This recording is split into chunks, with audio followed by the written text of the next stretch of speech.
now, not just Fear Coach, not just local, but we global now. We global cloud engineering. You introduce yourself. Reintroduce yourself. Hey, to it's the your people. boy, 7 continents strong. You know what I'm saying? 7 continents strong. I like that. It's your HR, your favorite HR guy, your favorite recruiter.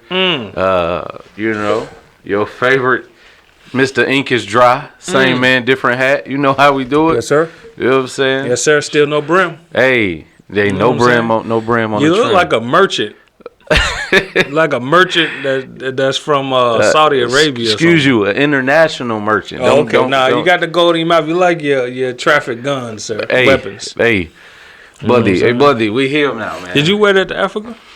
Some places, yeah. What'd they say? Did they think you were a with rapper? my grill? Yeah. Oh, they loved it in South Africa. For boy. real? They loved it in South Africa. I ain't pull it out in Ghana like that. They thought you was the dude from Black Panther. Bro, I went to South Africa. I went to lunch with this girl and she loved it. She was like, "Oh, what is that in your?" I was like, "Bro, chill." And this is real good. And then when I went out to this this little restaurant or bar, or whatever, I had the grill in, and I was talking to like the bartender, and then I had to pull up on a couple folks. Okay. And they loved it, man. They first is the accent. So Yeah, the American accent. yeah, then so it got to a point where I had to tell people I was Jamaican. So I was Why? Because if they know that you American, then they target Americans because they want you to pay for everything, whatever. They don't know about Jamaican economy like that, so they be But like, you don't even sound like Jamaican. Not an ounce Jamaican. nah. But who knows what like if you ain't from there, you don't know. Oh, that's true. You got a good. So if I pull point. up like the white guy, You got a good ass point there. me off come out here and Right. it'd be real bad. It'd be Right. like Michael. It'd be like Because people think Germans sound like. That's like Russian. Exactly. That's Russian. That's not German. But South Africans sound like European. Oh, Like for real? UK. Like Dutch? UK. They speak the Queen's English until they get to talking in they like tribal tongue. Oh, for real? Yeah. That's got to be an interesting switch up. But even like Australia, the way we think of Australia is and like Rockgate, it's more so like New Zealand. So like if you think like the crocodile hunter, I think of First Australia. off, when I think of New Zealand, I think of Australia. Exactly. But that's like I don't think people have a New Zealand accent. I think they have an Australian accent. right, but the Australian accent, really New Zealand is like the country accent in terms of Australia. So it's like if you talk Southern. Oh, okay. You still speak English, but you sound like you're from the South. So they look beneath. They look under. Like they look as New Zealand's as the. No. So New Zealand is actually they consider them the more like friendly version. Oh, they don't okay. want to be. It's like they call the continent Australia, but the country is New Zealand, so they don't identify it necessarily as a continent. So just like we done claimed America, so we American. Right. We are American. Right, but if we say American and we go to South America, they're gonna be like, motherfucker, we American too. You know what? That brought up a good question. Because I posed this question. I've been challenging a lot of people this lately, especially a lot of travel snobs out there. What make them snob? Because, man, what happens? They run up their goddamn credit card, go out to all these poverty-stricken ass places just to try to prove that they're better than people. And it's like, it's like, oh yeah, you need to get out and see the world and travel. There's more to the world. I'm like, it's really not. It's more the same. Like, America, the continent itself has a lot of the luxurious features, a lot of the natural features that you're seeking out around the world. Yeah, but if you say that, then you negate culture. Right. So like, but we're in a melting pot country. Nah. America is one of the most integrated countries in the world. If you assimilate. It doesn't mean if you assimilate. It just is culturally everybody from every country. But you don't experience those cultures. You go eat Chinese food and Japanese food. You do have some that do assimilate, but you have a lot who also don't assimilate. Right, and the people that you know are typically the ones that assimilate. When you start talking about the Nigerians, when you start talking about the Ghanaians, when you start talking about the Asians, that's like going to. It's like 5 out of 150. It's like 5 Jamaican restaurants in Atlanta that serve mac and cheese. The rest of them don't serve mac and cheese. Right, but you talking about one form of assimilation. That's assimilation. Let somebody come over talking patois. You're not going. Most Americans ain't gonna be like, oh, like they just talking in their native tongue. They gonna be like, man, speak English. Man, what we talk? All I'm saying is, you're gonna go other places in the world, you ain't gonna see it as integrated as you is America. You know that for a fact. But there also having traveled 7 continents. Right, but there are also other places that you do. Like what? Right, so like there are a few that's more migrated. Now what you don't see is when we say a few, we're talking about like a handful. So let's say when I went to 200 Ghana, countries. When I went to Accra, like Ghana. Yeah, you can't tell me Ghana is motherfucking as integrated as America. What you don't see is a lot of Americans. What you do see, and I saw this in Morocco, in Marrakesh. You see a lot of people that come here. You see a lot of expats. You ain't see one Mexican in Ghana. Stop flexing. Right, but you also okay then. What? That's what I'm saying. Mexicans are everywhere, except for Europe and Africa. How many people you know from Seychelles? Exactly. Here, none. Exactly. So that's just because you can, but I know a lot from Ghana that live here. Right, but exactly. You debate my point. You're proving my point right, which is that. You can get it's that mantra of people trying to look outside themselves for happiness when happiness is really on the inside. It's an inside job. People try to go outside the country looking for this utopia when you have all this great opportunity here. 2 things happen in America. 2 fundamental things happen in America. That's crazy. If you come to America, I would have never saw myself sounding this conservative in my life. If you come to America, you're going to have the people that assimilate to American culture. Yep. And those are typically the ones that make it far in the business world. Okay. And then you got the other people who don't assimilate and only hold strong to their community, which is... And they still having rich lives. It depends on who you ask. You go to New York, there's Chinatown. You can't tell me that. They got the Jewish part of town. They got Jamaica Avenue. You just named one city. Okay, even in Atlanta, you go to Duluth, you see all them Asians that have living out in them mansions and them big boy neighborhoods. Out right, guess what you just did? Mexico. Guess what you just said? Asians. What? That's a different culture, bro. Do you know there's Japan, right? That's like saying Vietnamese. Hold on. Right, but if you say Asian like that, that's like saying when people say American. Guess what? Honduras is America. Yeah. Right? No, Mexico North is America. North America. You know right. what I mean? Cool. Honduras is North America. Mexico is North America. El Salvador, North America. Panama and Canada, North America. All of those are North American, but we monopolize American to make it sound like you know. What are you talking about? I'm sitting here saying that we're all American is a melting pot. You just listed those countries of people who contributed to America being a melting pot. Right, but when you say Asian. Yeah, that's like because there's Korean barbecue spots, there's Korean restaurants, Korean banks, then there's Japanese banks, Vietnamese banks, all types of. So it's like us saying black people. Yeah, we black, but there's Caribbeans, then you got some Brazilians, then you got the Spanish. There's no point in saying black if we say African then. What? Huh? No. Why? Because black is an identity you have to qualify on your ID. Black is literally a racial identifier. It's tangible. Black is traceable. So if an African come over here, they black. Yeah, they black. And automatically. But if we go to Africa, that don't make us African. Because you know that's crazy. What? If we go to Africa, because you just quantified them different. You said, was I born in this continent versus do I identify physically with? Have you looked at an African ID? When you over there? Yeah. Did it have black or where are they from? Like the African country on there. It just said origin. Ghana. And I'm glad you said that. And here's why I asked you that question. Because America is one of the few only countries that identifies race. No other, and this is what makes black Americans so unique. Here we go. And us in a prime position to lead the world in the future. Oh, here we go. Is because all the groups of the world, the dark colored people groups of the world, they can identify with our group. Well, guess what? And collaborate with our group to make global change for our people across the world. Guess what? South Africa do it too. Okay, so they identify, but first off, South Africa is a smaller population of black people than it is in America. What? South Are you talking about numbers? Because the percent. Yeah, population. The percentage is crazy. No, not percentage. Population wise, number wise. If you had a South African black army and the U.S. black army, our army is like 2-3x big size of South Africa. So that's what I'm saying. I'm getting to the point of black Americans are in a prime position to lead the future of black people globally and to unite. When you say in a position, what does that mean? Unite black people globally.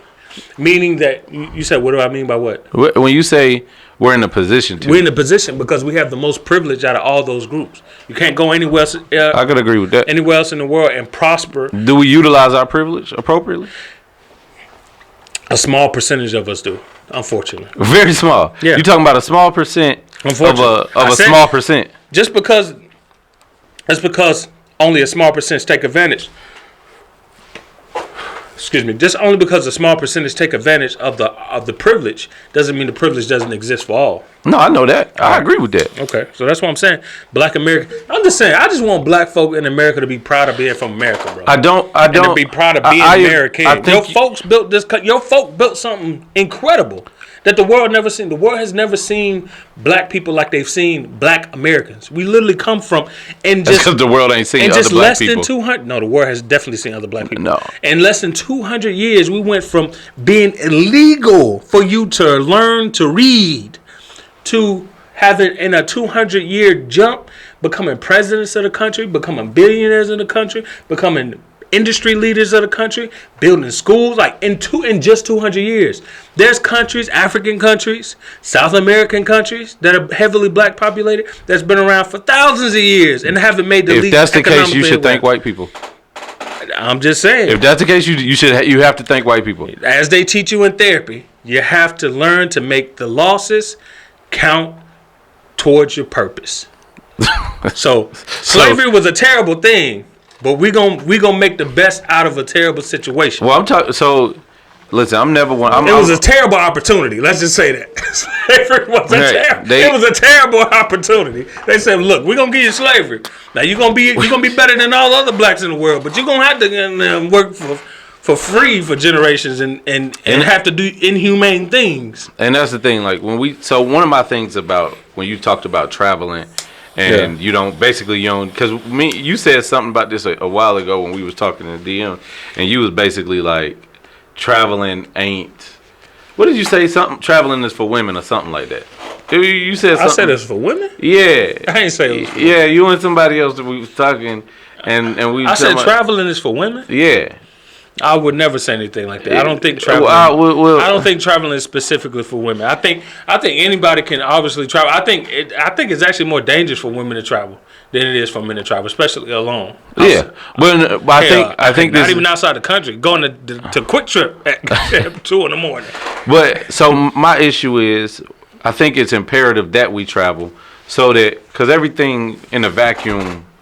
Like I agree with that. Everything in a vacuum can get lost, right? I agree with that. I just don't think that the problem is most people go broke travel. Meaning most people go into debt, and I looked up the research. Most people go into debt to travel. I mean, that means that they can't afford to travel. Well, that's a whole different conversation. No, it's the same conversation. It's like, why are you physical responsibility? Now we can talk about that, right? Responsibility, but it's like, what are you traveling for? What's the purpose of traveling? If you're traveling, like me and you always talk about, if you're traveling with the same set of knowledge and you're going elsewhere and you're not coming back with new knowledge, you're just coming back with new places of the same experiences. I'm with you in that. Like, this is why I don't resort travel. I don't travel to sit at somebody's resort and never leave a resort just so I could check off a place on my list. I'm with you on that. I am one of those people that'll come up with 100 things but the primary goal is to meet people that live there. And see what their experiences are. I want to meet professional people, working class people, like everyday Americans that aren't always synonymous. I mean, not Americans. Everyday people of those places that aren't synonymous with the poorest among them. Like, what's happening with common folks? Like, when you think of, like, when I thought of South Africa, I was like, oh, this might be. I was against going there for a long time because I thought that it was the white Africa, you know what I'm saying? Like, it was the whitest place to go.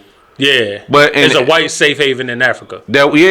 So what ends up happening is, like, I still have my perspective, though 85% of their population is black, and 15%, about 15%. Shout out to the 85%. I just want to say. Yeah, what ends up happening is that 15% controls over 85%. And I don't mean just the 85%, 85 South Show.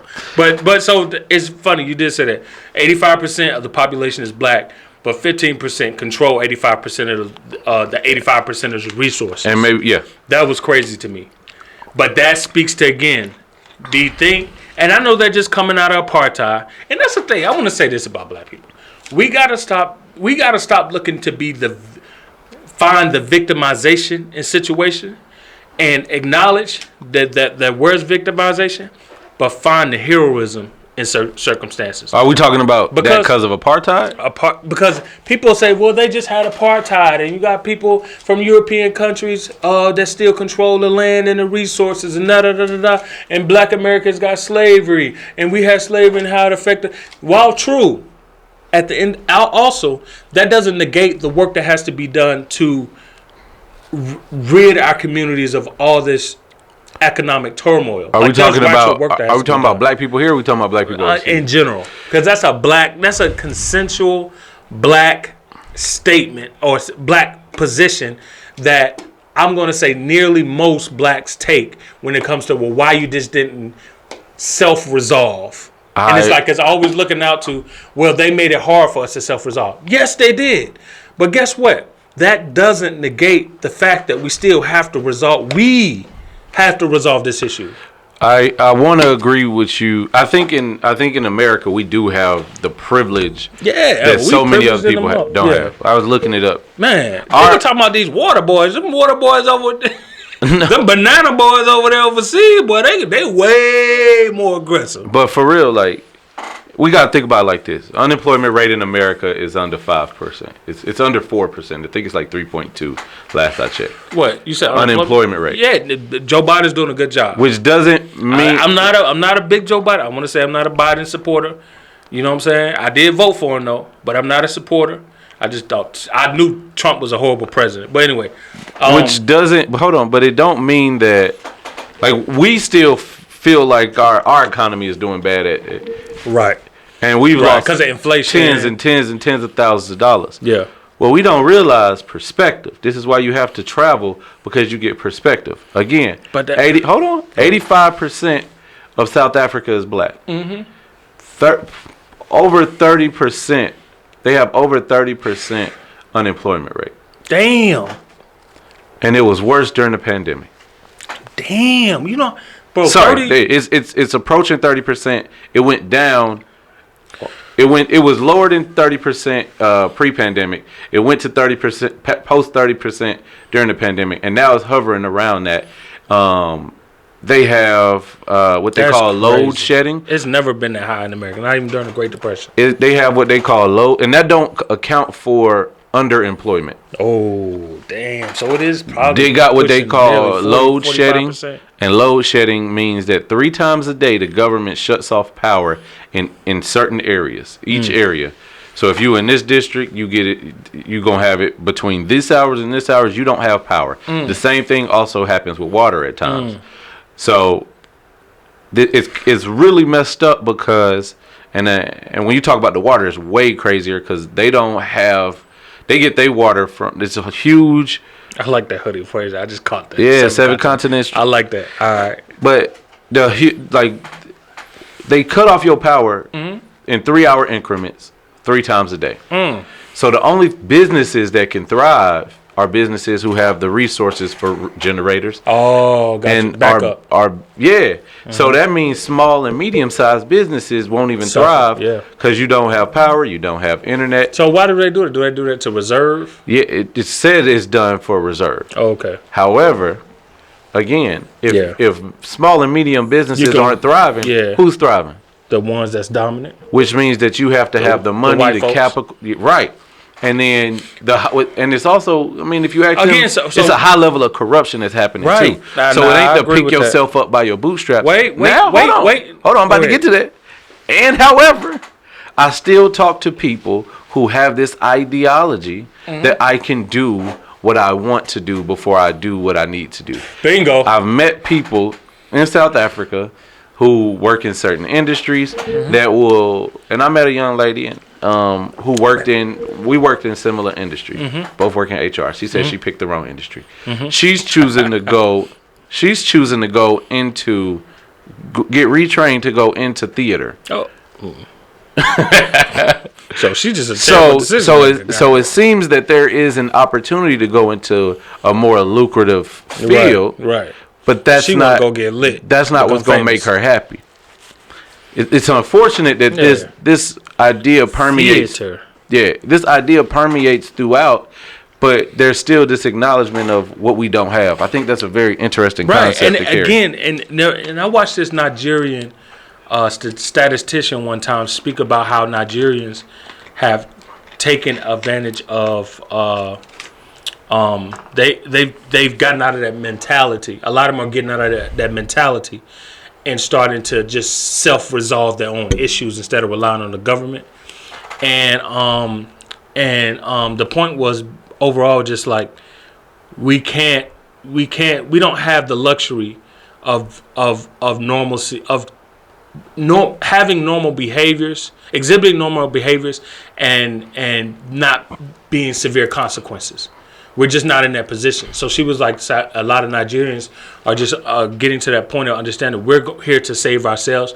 And they do have an economy that is growing, you know. But globally, especially us Americans being at the lead front of black culture and black people in this world with the most privilege, we should lead that front of being the example. It's like being a big brother. You have to be the example to all your little brothers and sisters. But America been thinking they the big brothers to the tune of I'm speaking specifically for black folk though. Like we are the big brother of the world.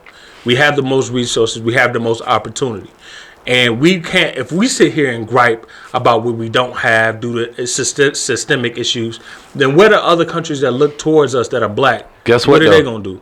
It's people. Despite what kind of hope do they have? Despite what we think, it's a lot of people that want to move to America. A lot of people that want to move to America.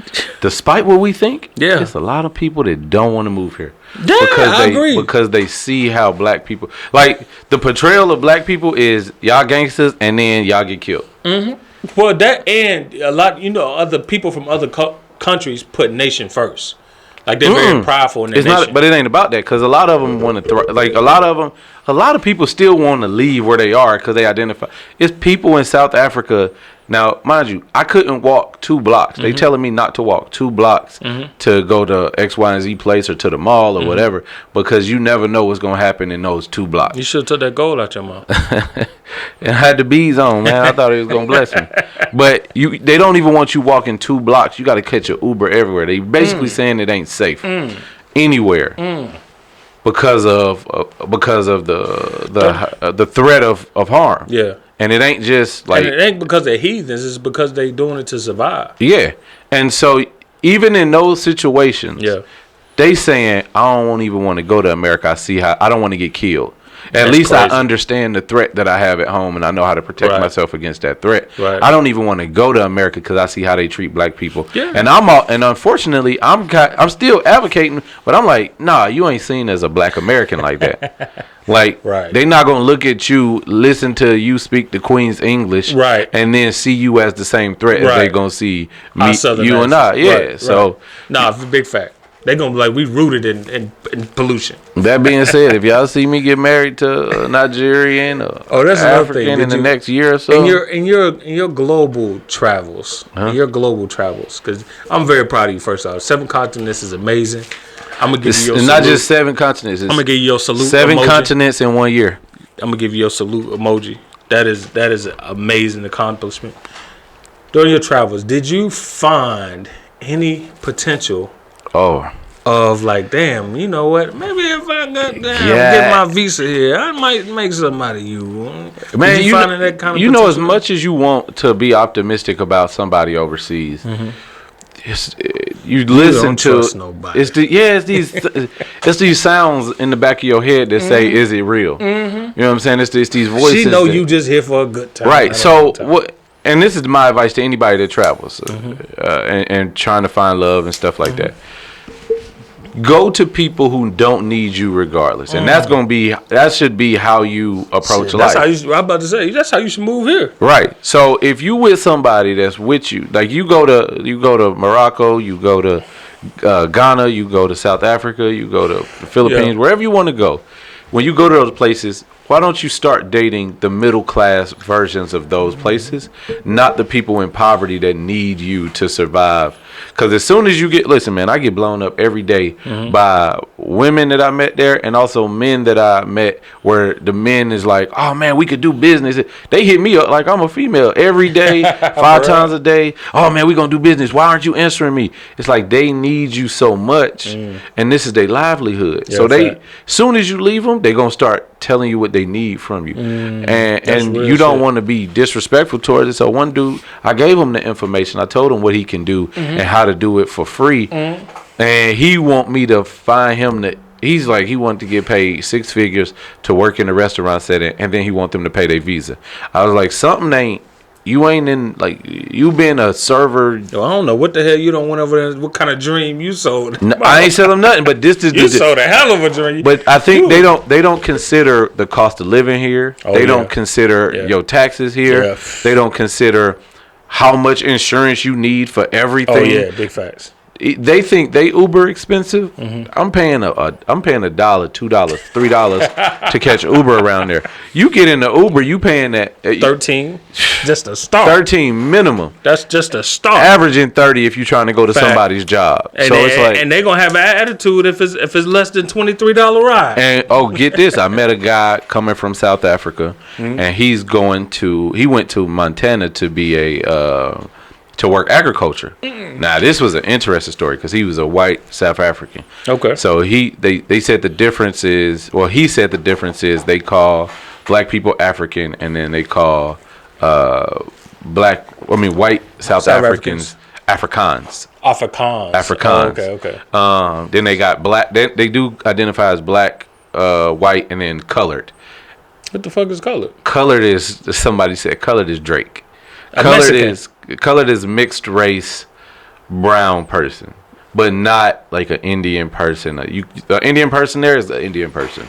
They're gonna identify you based on your other cultures. But like if you're from there, you have so much mixing of black and white. Yeah. They don't use mixed. Like some people use mixed, but other people just call you colored.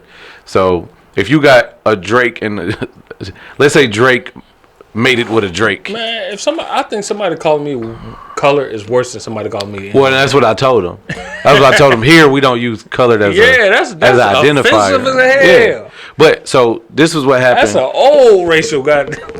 I remember reading a article, and the article was basically like there was a party in South Africa that was vying to take back the land of the original people from slave owners and descendants of slave owners. So basically, it was a party that was basically like, man, we want our land back. Fuck all that. Let's go get it. So we gonna do what we need to do to kick white people off this land because it belongs to the original people, which are black people. That just happened 2 years ago? I don't know, but I remember the article. But let me tell you about I'm gonna tell you about the dude. Dude, he 6'3", kind of built like Travis Kelce, and white dude. Yeah, white dude. Cool dude too. And he had told me he got shot last year. Damn. And because his family owns a farm. Now, mind you, he going to Montana. They giving him a visa. He going to Montana to work for $15 an hour on a farm for like 6 months. But $15 an hour is so much more than what he would have been getting. And granted, he ain't going, nobody like Montana, but he going there just to work for $15 an hour to do agriculture. And the people who go and do those things, go farm and stuff, you better hope that you got somebody that's lenient towards you, because they could pull that visa, send you back home. These folks working, we work 40 hours a week. Them folks working 80, no vacation. In Montana. Not even just Montana, anywhere. Like agriculture. I'm pretty sure some in Mexico. I mean, not Mexico. In Florida. Hell, you could talk Florida, you could talk Alabama, Mississippi. I'm pretty sure those exist. Dude said last year, he said July of last year, he owned his farm and he got like cameras because people come and try to steal your cattle, steal your equipment and all of that. And sometimes they try to take over your farm. But generally speaking, they'll just come and steal stuff. And these ain't well-lit roads. These is completely dark roads at nighttime. So dude at home, he started picking up sensors on the camera and whatnot. And he said he sensed it, I guess maybe on his phone or something. So he wasn't at home. He was coming back and they shot him on his way back. Damn. So they shot him on his way back. He ended up shooting back. He scared him off. He goes to the hospital. He in the hospital for a few days. They go back to his house a few days later. Yeah, because they don't know if he dead or not. But they like, oh, we got him. He ain't here. Whoop de whoop. They go back, steal all his cattle. Damn. Steal his chicken. Steal all of them. This is in South Africa. South Africa. Damn. So once that happens, like he got to recover. He done lost all of his product, basically. Damn. They done stole, and his dad was there too. So they shooting at his dad.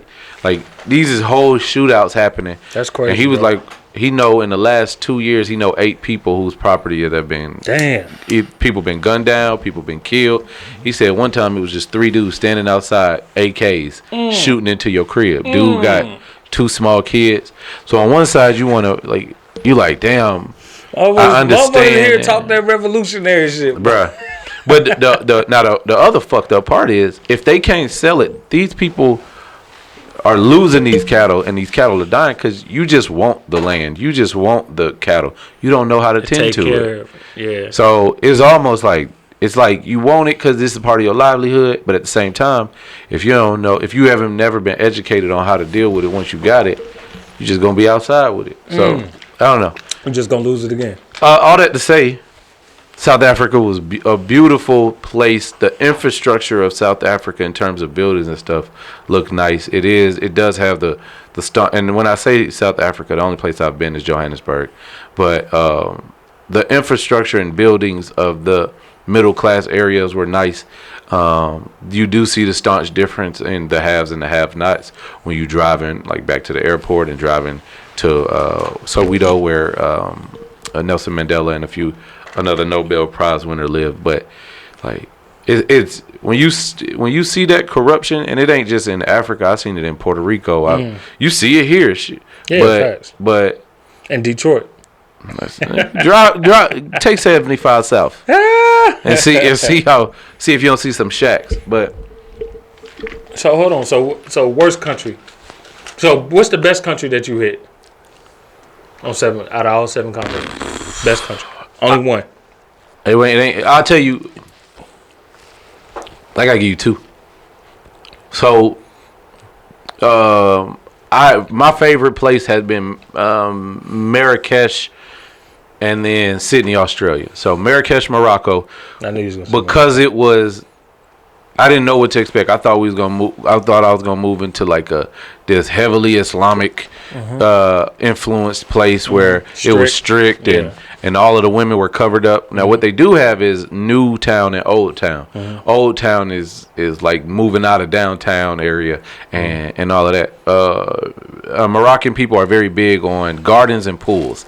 So and they stay in a riad. I stayed in a riad. They do have hotels, but you stay in a riad.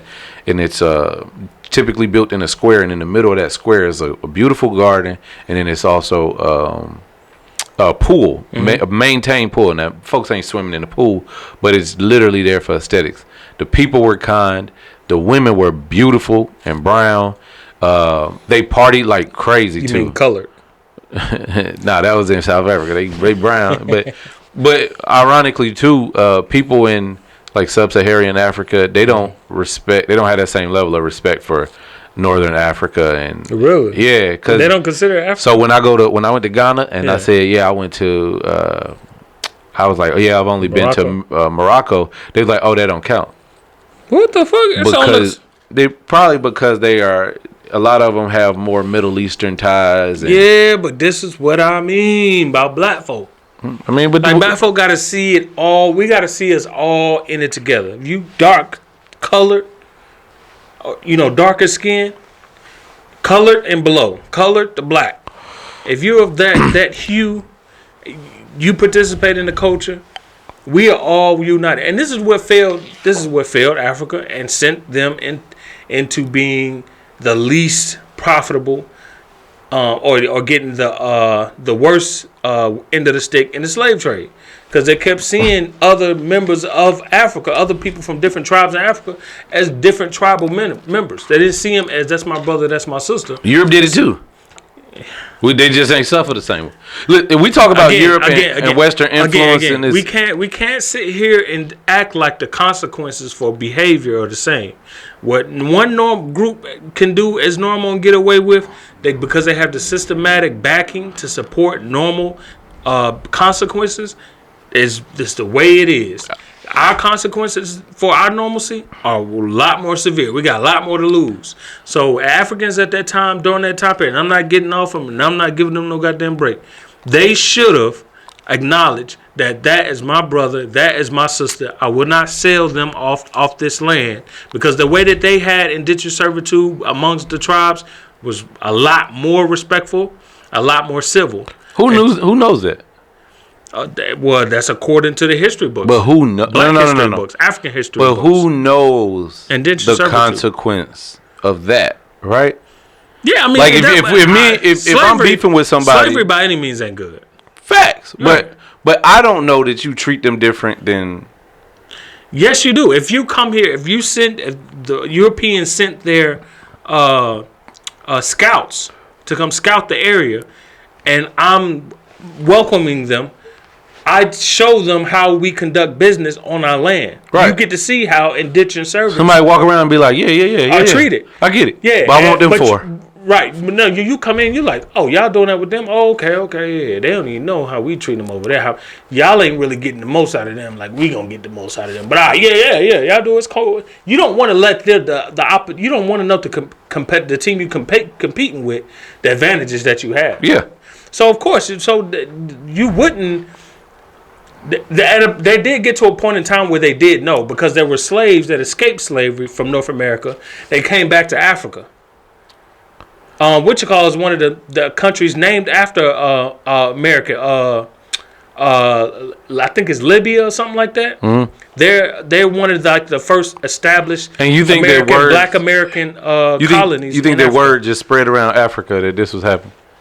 I think word definitely spread around how evil the white slave trade was. Yes, absolutely. It was not. Eventually, it became, because it eventually started. You got to think about it. It got so bad to the point where countries started abstaining from slave trade. European countries had to stop this. It wasn't African countries saying we're going to stop selling to y'all. It was European countries that had to say. It was the British, it was the French, it eventually became Spain. They beat all us to abolishing slavery. So if your customers are saying, nah, we ain't doing this shit no more, this shit foul, you like, okay, why is it foul? Oh, it's foul. First off, they've already been there. These kings and queens have traveled to these European lands, especially king, the woman king, that king, he was a treacherous king. They portray him to be this good guy, or this guy who's caught between the fences. Should I profit? He was always horrible. He was horrible. He sold his daughter and one of his daughters into slavery to the Queen Elizabeth. So he knew how heinous slavery was. I don't want to hear that excuse. I don't listen to that. Any cop out to Africa, or people want to give Africans for their participation in the slave trade, I see them just as accountable as I do the Spanish people. I think that Black Americans should get, just like we're fighting for reparations here in America, we should get reparations from the tourist sites in Africa. Because you're going to where our ancestors made these places popular. And you're making a profit from it still. That's the irony of it all. They're still profiting from our ancestors' slavery to this day and not giving us a dime. Bruh. They say, oh, yeah, you can become a citizen. What? I want my paper. You ain't taking no citizenship. You taking paper. I want my paper, too. I want my cut. Bro, you got to understand, a lot of these countries in Africa just got their freedom. No, they don't. They don't care, bro. They also just got their freedom. A lot of them did. That's true, too. But at the same time, a lot of them have had freedom, independence for a very long time. And they weren't trying to unite. Until this day, you still have efforts to unite Africa, but you still have a lot of tribes and countries that just aren't moving along because of the corruption. Again, that's why I say Black people in America, at least we listen to each other somewhat. And so hopefully we have... Do it. To an extent. You got to think about it. We had Dr. King. We had Malcolm X. Those were our speakers who spoke for the entire continent of Black people. I was just trying to see how far forward you gonna come. And and then even today we have people like the woman out of New York. I don't know her name off the top of my head. Yep. We have Dr. Cornel West, of course. We have Al Sharpton, of course. We have Stacey Abrams doing it. And if you can disagree with these people on all different sides, of course. But I'm saying, I said, listen, black people, for the most part, we do listen to leaders who eventually rise to the top. We do eventually listen to them. We may not agree, and we may not agree with everything, but each ecosystem of blacks has a person at the top that we all adhere some type of credible information from. Unlike these other countries of blacks, is what I'm saying. So that's why I'm saying, like, we have to take a lesson out of Africa's book of where they made missteps and say, look, we all got to unite under one identity and be for each other. And on a global perspective, because now this thing is getting bigger than just black Americans. Yeah, because now rap music is going out. Afro beats, all that Afro music, I don't know the term of it. Afro beats is okay. Afro beats, all that is coming in as a new wave. At the All-Star game, the NBA All-Star game is coming up. They got nothing but Afro beats performers. Yeah, all African, no American borns. That's showing a changing of the culture. Yeah, the what's becoming fiscally viable, because rap music, they've learned, and they're learning over time, is profitable, but to an extent, because then it becomes dangerous, and dangerous hurts the business compared to the Afrobeats music. Oh, that I woke up. In the sun, and that's how me feeling good. You know what I'm saying? It's friendly, it's commercialized, it's becoming more and more commercialized. Again, and I don't want these Africans to take over the music industry and then all of a sudden hit us black Americans with, oh, you're not really from the continent, so you're not really. I saw said it on the Breakfast Club, one of the reggae artists, the Afrobeats artists. He's like, I don't feel like if you're from the country, he's like, you can manipulate, you can get influence from the country, the music, whatever. But if you're not really from the soil, you're not gonna get it. And that hinted towards this idea, belief that black Americans, especially the ADOS members, have now with outside black communities and groups, is that they come here, use all our resources, use all the foundation that we built, and then want to shun us away. But we did the same thing too. We did the same thing to who? Black Americans have been the most welcoming to every community. We've let every community thrive. Bro, first of all, everybody know when we grew up. Yeah. What was an insult? I mean, we always what was an insult? As it relates to Africa. If you was considered anything African, it was about the flies hitting your head. Disrespect. It was disrespect. We say it's hungry. This way, when you don't eat your food, it's starving kids in Africa. That's true, but we still let Africans come over here and thrive, and we supported them. You said like black people had. Yes, all we do is eat. We eat everybody's food. We don't accept their culture like that. No, so we do, bro. They come here and thrive off, and we accept them into our community. No, Matumbo, Olajuwon, right? Skill. We care about their skills. Nina Simone. We care about their skills. We never. Of course, that's not the same as caring about the person. No, that is. That's a sign of exploitation, if anything. Hold on. First off, we all gonna exploit because we all gotta get $1. Exactly. So we all gonna exploit, but you gonna exploit us because you want our American black dollar. Right, but what I'm saying is you making it sound like it's a one-way situation where we all benevolent. It's like, come on, we love you. I say that we are the most benevolent. We are the most benevolent, right? Benevolent means you're peaceful. Stop saying the word. I know I'm messing it up. Listen, I got a GD. But what I'm saying is that we're the most welcoming in of different cultures and identities, and we let them come here and thrive. We sign them to our labels. We do business with them. We let them open up shops. We don't go rob their stuff. We don't go say, "Oh, get out of here, foreigners." No, like they face some type of adversity, yeah. But for a collective, we bust around. All these people are foreigners, but we support them and raise them. And I hate pointing to entertainers. That's all we got. Now, that's what we point to because that's the most familiar. No, because that's the part where it's welcoming, where we can exploit. We got black engineers all over this world.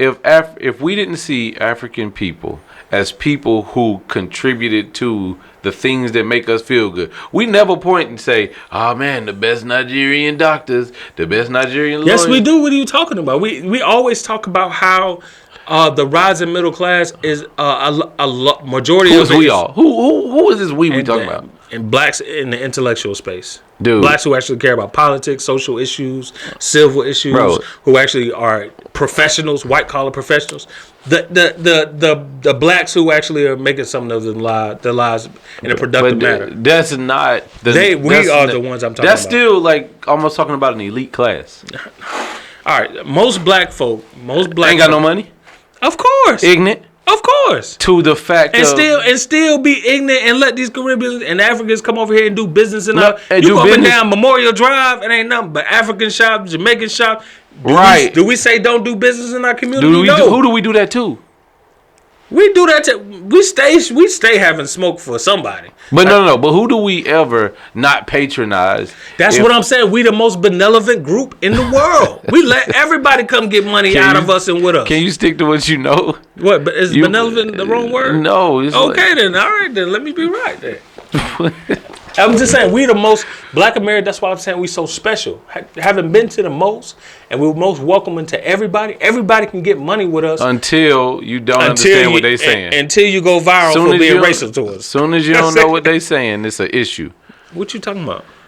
Let you walk in like outside of women getting their nails done. Right. Excuse me, they nails done because they feel like that's a sense of obligation to get your nails done and listen to them folks talk shit about hair. But they don't get their hair done by Asians. That's what I'm talking about. They buy hair from Asians. Now what they am I lying? Beauty supply store? Yeah, but that's a different level of like.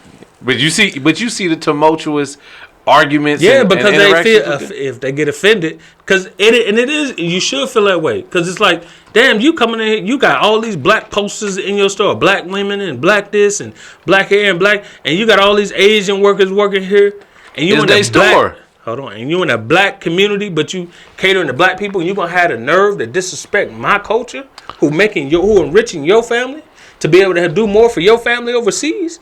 That is disrespectful. That is when you cross the line with black folk. They're like, nah, we can't do business. They also be stealing shit out they store too. So reparations, everybody owe us. Yeah, I think that. You talking about it from our perspective, but when you look at other people and how they describe their perspective, you can't negate the fact that other people don't feel welcomed by black people. They can't, but they can't say overall. Yes, they can. Because it's yes, they can. You talking about this elite group that's accepting? No, I'm not, bro. You basically saying if you serve, it's a black foreign company. I see more black foreign businesses in black neighborhoods than I do in white neighborhoods like Alpharetta. You said what? I see more black foreigners doing business in black communities than I do in white communities. You don't see that many black businesses in Conyers, in Alpharetta, in Cumming. Their land cheap. That's why in the hood. You come to but the that's hood. why I'm saying. Now, first off, the land is expensive in the hood. But that's my point is that black folk are welcoming to them. We are in a prime position to help unite the black cause globally if we take advantage of it now. If we all identify as one group that has different shades, different cultures and silos within it, but at the end of the day, we all say, "Nah, I'm black. These are the things in general." Not everybody. I don't disagree in general, with you. Black folk agree with. But I always say this when people start talking about coming together as a group. The question is always, who has to give up themselves to be a part of the group? Not everybody, just black people in general. Not everybody, just a consensus of black people. Right, but who has to give up themselves to be a part of a group? We all like when white people start talking about why can't we all be one and I don't see color, it's because they have the most privilege, but they never say I'm gonna give up some of my privilege so you could just be American. Right? No, they don't. Which why would they? As black people, that's the same thing.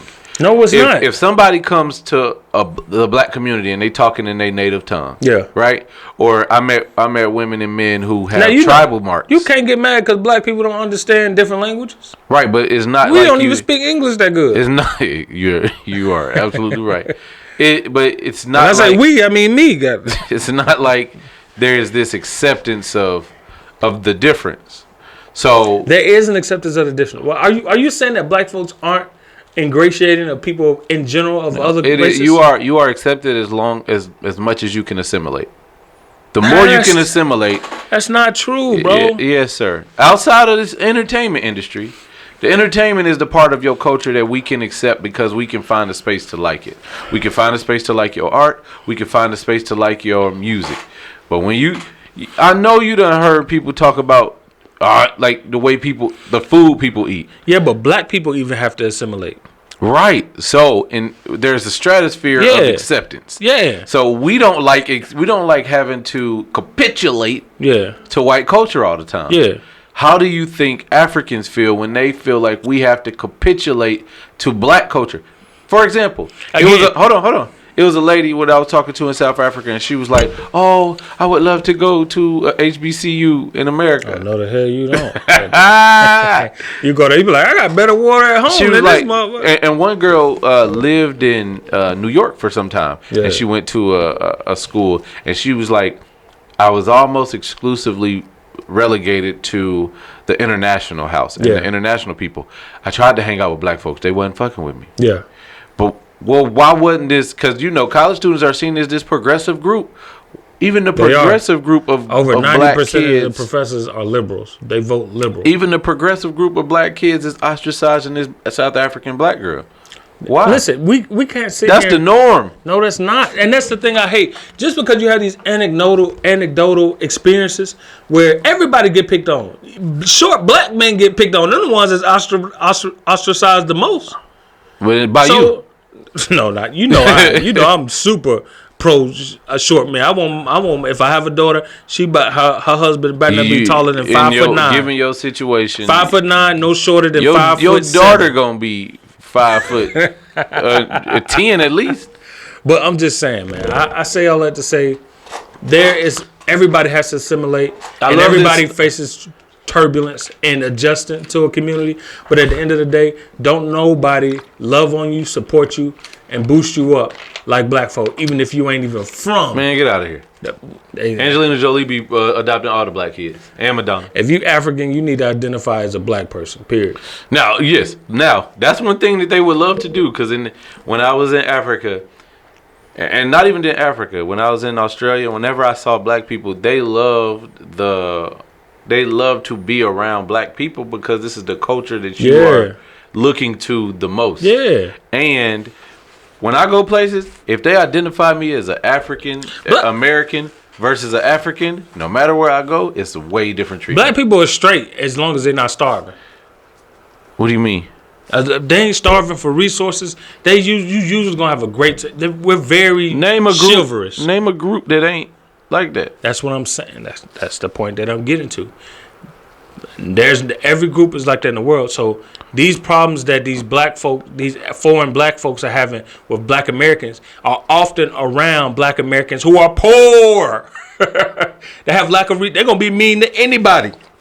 Not just because you from Ghana or South Africa, but because you from Bankhead and this is Cascade Road. You know what I'm saying? It's like that's just how it goes. We got such a high level of poverty within our community. Very high level. When people start to look at us, they look at the masses and not the anomalies like you and I. I know, and then the goal is to make people like you don't even like traveling. But I travel the most. That's the thing about it. I really don't like. Who's the most? What is the most? I travel more than most people I know. Literally. You need to know more people. First off, I got a lot of followers and friends. And I still I still travel most of them more than most of them. Most people don't travel, bro. No, I know. Like not even just listen. Just most people don't have the means to travel. Exactly, bro. So it's like I just want African folk to know they should identify as black and get behind black causes and know that at the end of the day we're better together than we are fighting different. That sounds very collaborative. Battles. The last part, the first part was get behind black causes. Who's getting behind African causes? Exactly, and that's why Africa is always gonna lose. That's why Africa lost back then during the slavery and pre-slavery, because they don't want to unify. They want to say, "Oh, what about my tribe's culture? What about our concerns?" You're not gonna win because you're divided. That's why people gonna come and pillage your resources. They gonna take from you because you're not gonna win. But these people, they've historically been white people. Not just what are you talking? I say historically. I was about to say, boy, because they've been warring with each other. How you think Mansa Musa amassed all the wealth? Those countries didn't just handily. Oh, you are a great leader. Let's give you all our resources. But that was also when that was warring like a motherfucker. That was also when That's when every country.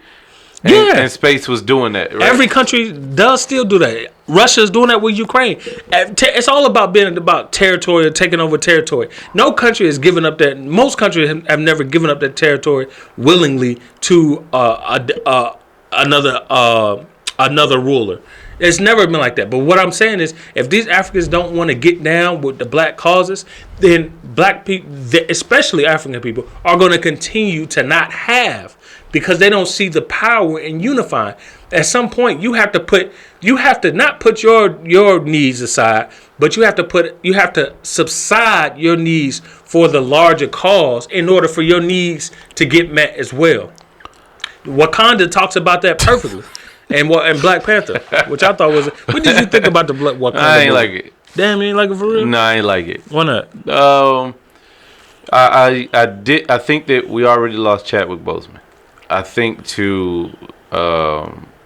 when they leaned in heavily towards having a woman as the lead, they also wanted someone that was familiar so it'd be easier to transition. But I don't think that I'm looking at how frail she was, and she looked like Catwoman.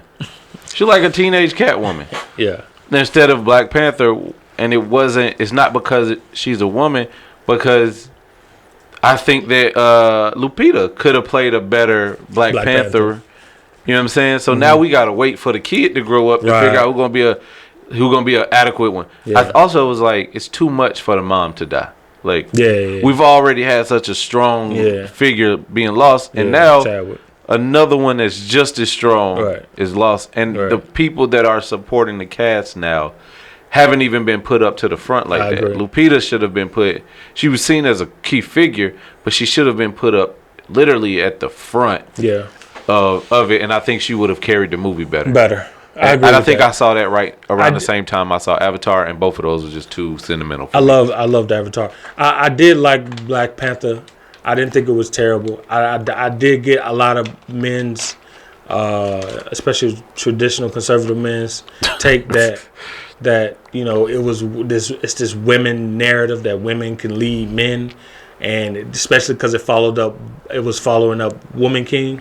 So I get it was like this Hollywood's twist and narrative that black men are superior to black women and not as strong as black women. And I get that narrative that they feel is being pushed, and there's a lot of validity to that. I did like it for the aspect of at least they were uphealing the leader of the clan to be of the kingdom to be a black woman who is an engineer, who's actually intellectual. Yeah, that's a. I dug that part. I thought that was dope because it didn't go just for brute and vanity. It went for this is the prize, the ultimate prize of leading a kingdom. You have to use your head. Yeah, but leading people have to use your head. Even when she was using her head, there was still such a high level of immaturity. I mean, because she was young. Yeah. Right, but that's the part where I'm like... Yeah, I mean, I get that's where you got to come back. And I don't think that they did Michael B. Jordan's return the justice that it should have had. Yeah, he should have had way more but then again, I don't know how closely they were trying to... I didn't follow Black Panther. I didn't read Black Panther comics coming up. Yeah, well, I'm not a huge comic book head. I either like it or I don't. I feel you. But I heard that in the comic book, Shuri lost to the water dude. Okay, yeah. So yeah. I mean, it's one of them things where it's like, I liked it a lot. It was symbolic. I liked it a lot. I wasn't gonna be too harsh of a critic of it. I'm willing to give a third one a shot. Speaking of that, since we going down this path, what's happening? Rihanna and her halftime performance.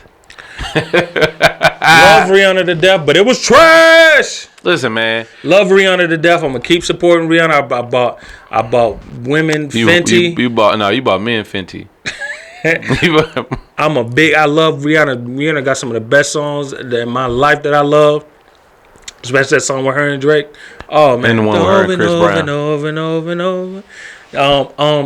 But listen, I felt like they should have.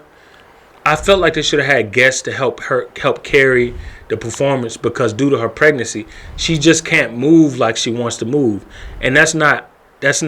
You ain't never been pregnant. A woman called me sexist for that. Yeah, because you ain't never been pregnant. I said, bro, You don't understand. here I am trying to be sympathetic, right, and understanding, and trying to be amicable.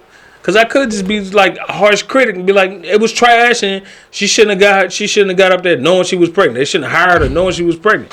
But I'm like, nah, she's pregnant. Let's still give women a chance, even though she's pregnant. Maybe we can just help her out. Still, some women was like, nah, you've been sick. I'm like, well, damn, I can't help. It ain't never good enough for y'all. So hell, fuck it. It was trash. They should have had other performers up there to help. She did songs with nothing but features on them. Facts. So though she could have had at least I'm not putting it all on Rihanna, but the Super Bowl itself, the NFL itself, should have aided her in providing features to help her carry the concert. I think because she looked like that was a straight walkthrough. That she got 800%. Like people threw out like, oh, she didn't get paid. Right. Fenty showed, what was it, 800% increase? Yeah, sales. Like yeah. There wouldn't have been an amount. Yeah, it's like the awards. Nobody pays the artist to perform or attend the award. They pay them and their labels pay to attend the awards. It's an investment. And the other part too is like I've heard women say you shouldn't compare. Like literally, I hate that. Quite literally, we're watching a competitive sport. Bro, I said that the whole time. This is a part of a competitive sport. Get out the competitive environment then. You don't want to be compared. Get out. Economics in itself. And then you're going to be like, oh, there's no women performers. Y'all don't want to compete, goddamn. Like, the idea is, when you consider this, who's going to give the best performance that people are going to want to see? I agree. Rihanna in itself was there not for the casual football fan or football fans. Yeah. It was there for a market of fans that don't want to watch the Super Bowl. Yeah. Yeah. So you got a lot of people watching it just for Rihanna. Right. And to your point, it was brilliant marketing. One, we've had years of performers that, granted, they weren't pregnant that we know of, but they were doing a thing on the. Hell yeah. So we do have to look especially back. Especially the last probably 3 Super Bowls going back to Beyonce. Since black people got back. Right. Since you had Bruno Mars. You had Beyonce. Oh, you had the Weeknd. I'm about to say you got the Weeknd who, and let's be honest, he wasn't jumping around and performing. But he had such an amazing spectacle. Right. But Rihanna's performance seemed like it was more about Rihanna than even the fans that wanted to see her, because she hasn't performed in years. Right. Because she was pregnant, which is a great ass maternity leave. I always want to do women, especially black women, do they hear the praise with the criticism, or do they just completely focus? Because it's like sometimes, like I know as men, sometimes we can dissect and be like, okay, I hear you. You're saying these areas right here need work, but overall you enjoyed the show. Okay, cool, I can go with that. I feel like a lot of women, especially black women, they be like, they hear the praise, but as soon as they hear bad stuff, they want to throw all the praise out the window. Yeah, as if the praise wasn't genuine. And it's like, that's what this ties in this Rihanna thing. We love Rihanna. Again, it's like, it's crazy that I got to keep even saying it, because I know the backlash going to come with it. It's like, I love Rihanna. I'm going to still support Rihanna afterwards. But it's like, yeah, but you call her trash. You're a sexist big dog and your jacket look hot. All right, look. So if you were to give 3 people that you would have replace Rihanna. Who? Yeah. Who would it be? Okay, alive? Alive. All right. 1, replace Rihanna, Chris Brown. You know the world ain't ready for that. I know, man. The world ain't ready for that. You asked me, I'm giving my answer. Chris Brown. The last 2 would be, I would love to see Lil Wayne perform. And I would love to see Drake perform. Okay. Yeah. I think, and if you can't do Chris Brown, then I'll take Jay-Z. Yeah, I think Jay-Z, and I think Jay-Z would be adequate. Yeah. I would choose a Drake. I would choose now. Granted, if there was ever a possibility to have a Chris Brown, I would love that. Man, I would love Chris Brown up there. I would love, like last year. It's crazy how we don't want to forget that black man for something he did years ago. A mistake he made years ago. It depends on who you ask, because sometimes they say he still be walking around elbowing chicks. Not like Blueface. It's crazy. It's because it's easy to see a black man as a villain, as the aggressor. It's not easy to see a black man as who's went through redemption, who's grown past it, who's matured, unless he's somewhere simping and crying on camera. My last one. Go ahead. Was going to exclusively be Missy Elliott. However, I would love to see. I want to expand it because I love Missy. Just how they had, like, I think they should do more collaborative ones. Like they had Dr. Dre. No, that was dope. And Aftermath. And Mary J. Blige. Yeah. Let me get Timbaland. I ain't a big fan of Mary. Let me get Timbaland. I just want to say that for the record. Let me get. I love Timbaland. Let me get Timbaland, Justin Timberlake. A sample of Justin already did it. I know, but I don't want it. him to be the focal point. I want Timbaland, Missy. Give me a little Tweet. Give me a little Justin. All of the people that I'd rather take Justin Bieber. No, Justin, is his face okay? Because last time his face like a melted pizza. Yeah, his face. I don't know if it's his face lean. Yeah, that's that cocaine. Allegedly. But no, I think that there would even you could have put Solange in that bit. But hell, I'm just gonna sing one song. Cranes and we gonna forget all the lyrics and just know in the sky. Oh yeah, I remember that song. Listen, if they really felt that way, they could have did a whole woman empowerment, 4 women doing a song. I don't care. Give me an ode to the 90s or something. I don't care. Yeah. Lil' Kim would be nice. You know SWV. Oh, Nicki Minaj. I would love to see Nicki perform. The only thing about it, I just don't want black women up there.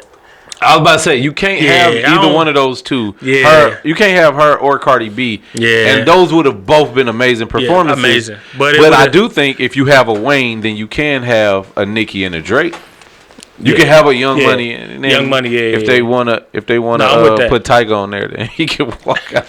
Nah, you know what? I think that if they even brought back did some oldies. But that's what I'm saying. If I would love an ode to the 90s hip hop. I would appreciate that. I wouldn't mind EPMD, not EPMD. I take that back. They overrated. I was about to say Erickson. Damn, I forgot his name. With the dreads, with the big lips. BMP or BPDM Productions. You know what I'm talking about. Kilo Ali? No, the rapper. The old school 90s rapper who rhyme freestyle all the time with the dreads, tall. Sway? You disrespectful. That's how I know you ain't really of the culture. Man. I'm Big Tigger? Of the culture. No, you ignorant motherfucker. Damn. Shimmy, y'all. No. What's his name? Damn, I forget his name. Damn. Wu-Tang? No, this is way before Wu-Tang. This is 80s. BBWs. Productions was the name of his company. But anyway, Uncle Luke. I should know that too. But anyway, even they ain't gonna let no uncle. But I'm just saying, have all the oldies come up to the newbies, man, and let them rock, man. But yeah, it was. I just didn't like.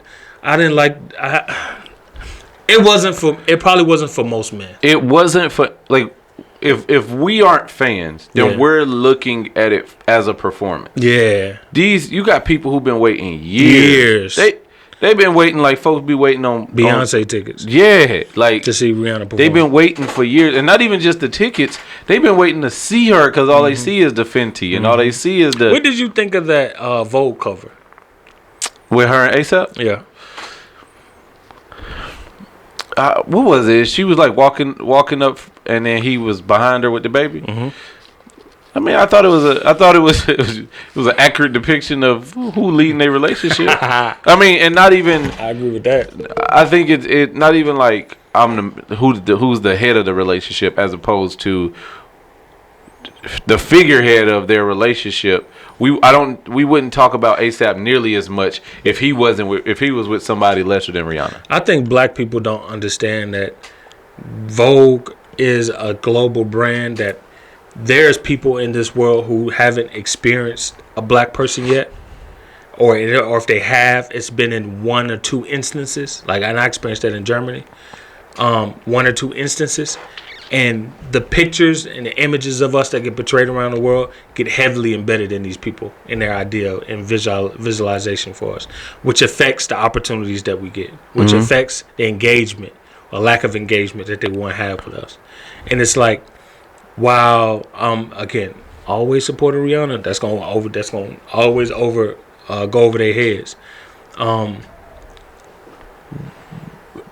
That is the false leading narrative that a black woman is leading, is leading the household and leading the way for a black man, and he's become this and it's not that if the roles were reversed, the woman would be less than.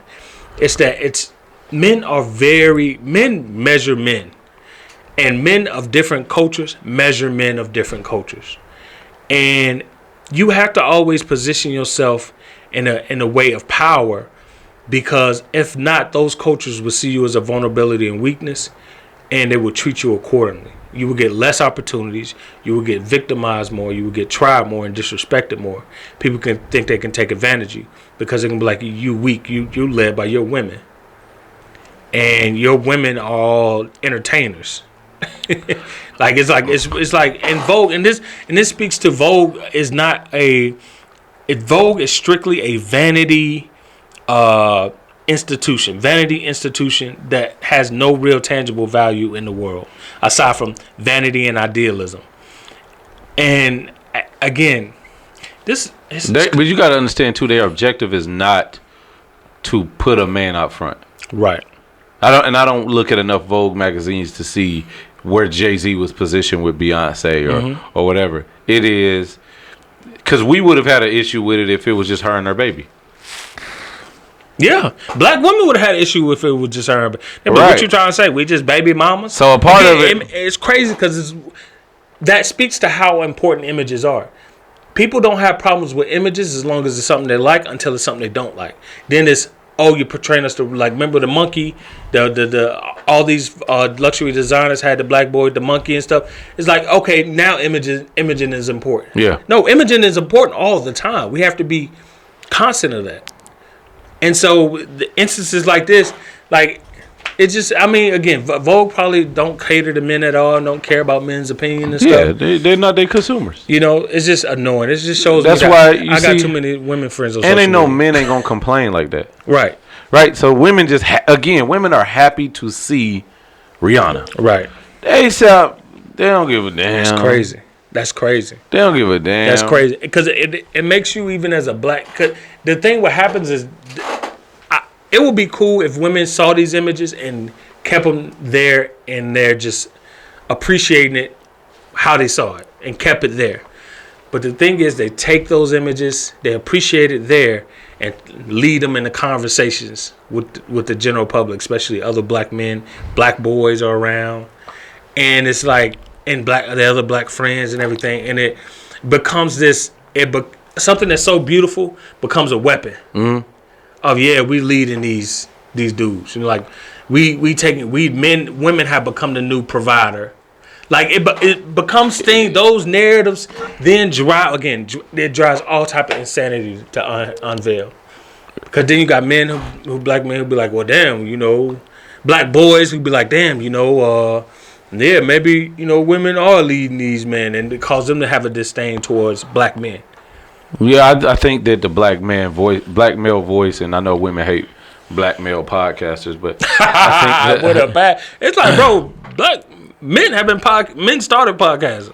Well, just like that's crazy. But you know, it's other things. Just like when men be like, women should cook. Like a lot of the top chefs are men. So what we talking about? Right. I think that I agree with you in terms of imagery being important. Yeah. I think that for every Vogue magazine, there should be another magazine that shows ASAP and ASAP in the front, or them sitting together, like just like how I like seeing Iman Shumpert and Tiana Taylor. Yeah, love like them. they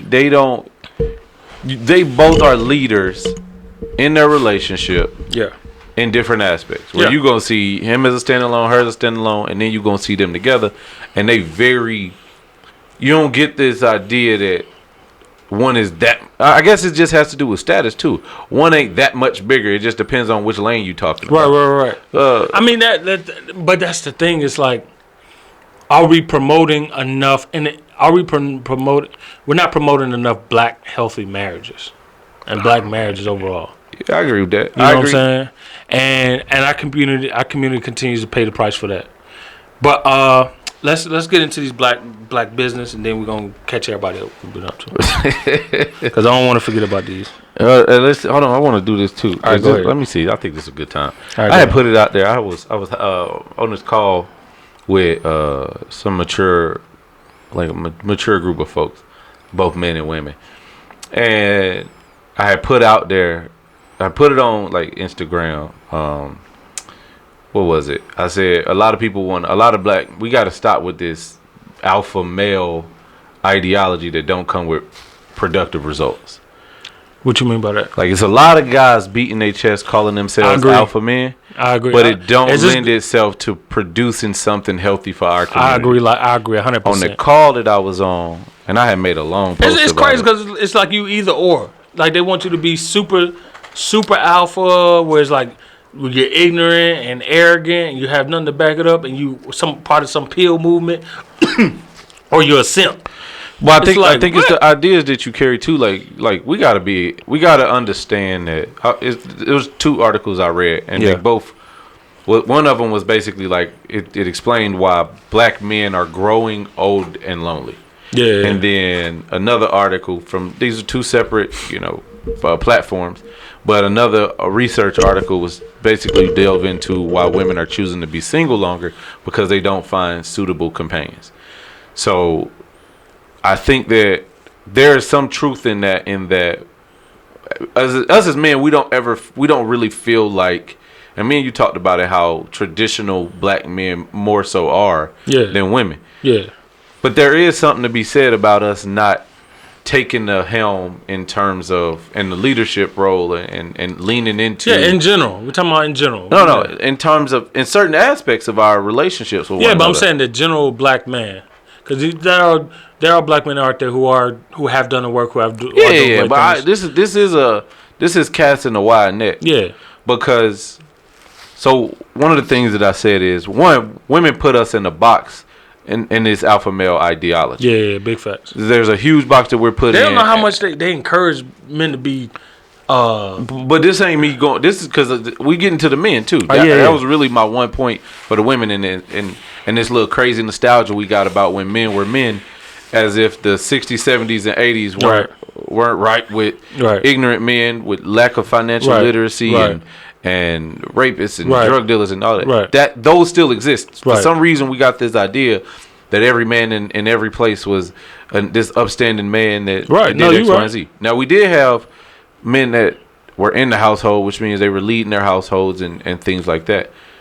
But we also should have progressed from there, and I don't like that a lot of us have stayed in the same place. Yeah. I don't like when we see alpha man, it's either alpha or beta, and there's no spectrum. Right. Where I don't believe. You got to be a Neanderthal to be an alpha male, and you got to be a completely a computer wimp to be a right. And you just gonna go whatever the alpha male say. And yada, yada. Right. Hell no. But so when I hear men tout that they are alpha, man, I'll be wanting to know what your results are, bro. Right. What have you accomplished? And are you saying this because oftentimes they come with the conversation about submission and stuff like that. Right. So my question is, are you emotionally intelligent enough to take care of the woman that you want to be with? Yeah. Like even it's not just as so simple as say that, oh, she a woman, she emotional. Are you emotionally intelligent enough to take care of that? Because it's not the same emotions that grandma had in the 60s and 70s. Right. You got to develop in your emotional state. No, that's true. You got to develop in your financial literacy. Cool, you make money. What are you doing with it? Right. Are you even seeking guidance towards it? Yeah. You got all these traumas of your past. Are you taking the helm of your own life to lead yourself in your own healing? And if you're not, I don't want to hear this alpha male bullshit. Right. I don't want to hear that neither. Like it's like I don't, because at the end of the day, what does identifying as an alpha or beta male get you? I mean, nobody really identifies as a beta male. If you ever don't nobody be like, man, I'm cool with being a beta male unless you a sub. But I'm saying, like, what does being identified as an alpha male get you? Like, it get you some street credit, but then it's like, what street credit get? No, it's just like saying I got street credit. It's like But it don't get you shit. If you can't buy what Jesus say. I couldn't buy this Ferrari with no street cred. But if you keep the box in which you live in is small, this is what happens when you stay. And if you create a world that's that small, when you create your world to be so minuscule, you have to find value in something that you can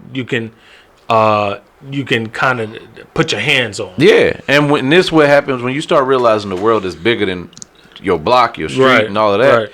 And then you got to go out and start producing. Right. Like, I don't give... Like, I legit... It's hard for me to really give a fuck about them conversations. Right. And then, again... that's why I don't even participate. Because I got invited to go to a lot of these PIL meetings and stuff like that. Oh, this your group? But I was like... nah. I was like, I don't see the value in it. Like, me sitting around trying to convince a whole bunch of women who... A lot of them I don't care to be with, and a lot of them don't care to be with me. That they should submit to me because I'm an alpha man. Like, who am I proof? And then I'm in a room with a whole bunch of men. Like, when you usually in a group, a room with men usually gather around other men who they find some type of commonality with. Yeah, that's what it ends up happening. It doesn't end up happening where the strongest or toughest guy in the room is going to lead every conversation, lead the way. Because no, men have strengths and weaknesses in different areas. Yeah. And so it's like, and it's where's that conversation getting us? Like, what kind of legislation getting passed behind that? Right. And you know what I'm saying? And when we start talking about it, like who was that? I think John talked about it one time when he was on the podcast. We was talking about leadership. Yeah. And he was like, sometimes that leadership is in your home. Yeah, hell yeah. We gotta realize, and like maybe that's the bulk of your leadership. Yeah. Everybody ain't gonna make that same impact out on the whole world. Right. But we gotta start understanding that, like the same conversation I had about the alpha male, the same group of people, one dude advocating and saying that ain't nothing wrong with single parent homes in America. I know, I've heard that so many times. We had an argument about that with old girl when she was talking about protecting black women. Yeah. And the fact that we have these ideas that I made it this far, look at me. Yeah, but it's like you're holding on to, like you just said earlier, you're holding on to a piece of something just to say you have something. Yeah. Even though that something ain't really has no market value. Yeah. You know what I'm saying? That's why it benefits you to keep the world as small as you can. Exactly. Which is always it allows for a greater ability to manipulate your environment if your environment doesn't grow. I agree. It's why I encourage black travelers to, of course, travel, but pick up a goddamn book and read. You're not about to carry some knowledge with you around the world, beyond the landscape of some shit that you just. I can't fully disagree with that. Pick up a book And because people, I see what you're doing here. You don't want people to read. No, I see what you're doing here. I see what you're doing there. I'm not against the reading portion. Because what happens is that's crazy. I get the most pushback probably from about reading. I tell people to try to read. It's the most fundamental. They didn't try to keep slaves from reading for a reason. Consume information. I'm with that. I don't think it has to be reading. If you literate, no. I'm gonna disagree with that. And so you're telling me if you're illiterate, you are gonna fail in this world 99% of the time. Right. This is for let's assume that we're talking about my grandpa, uncle. Yeah, but most boys who drop out of high school who don't have no education because they can't read because they're illiterate go on to lead lackluster lives, not live up to their potential. I'm not against reading. Then what you against that? I am saying that after a point of literacy, well, let's establish that we're talking about literate people. If you read 48 Laws of Power, do you think it's going to have a different impact than if I listen to 48 Laws of Power on an audiobook? Either way, if you're absorbing the information and you're able to, I think reading is better than audio. There's some science behind it, actually, that reading is better for your brain than listening to audio is. Because when you have to read words, it makes your brain have the neurons in your brain have to fire off more because you got to figure out the words, the letters of the text, the context, etc. You're doing so many things simultaneously that's making your brain expand and grow and develop versus receiving audio. I listen to audiobooks because it's convenient for me, but I read just as much. I read I read more than I listen to audiobooks. I read articles every day.